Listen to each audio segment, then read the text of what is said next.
Hello, I'm Bernard Hickey from interest.co.nz and welcome to a special report, our top 11 charts for 2011, brought to you in association with Bank of New Zealand. Today we look at a chart showing New Zealand's performance relative to the other OECD countries over the last 60 years. This is economic performance, what our growth rate has been.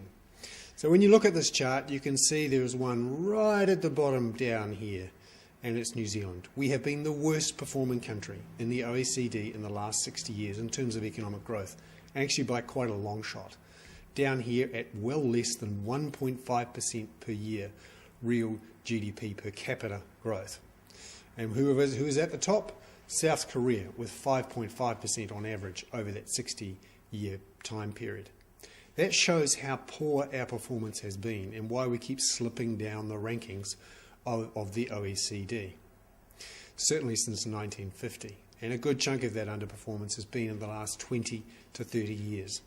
We have a major task on our hands to try and get ourselves back up those ranking lists, if that's what we want to do, and certainly if we want to match any sort of level with Australia. An awful lot of work to do.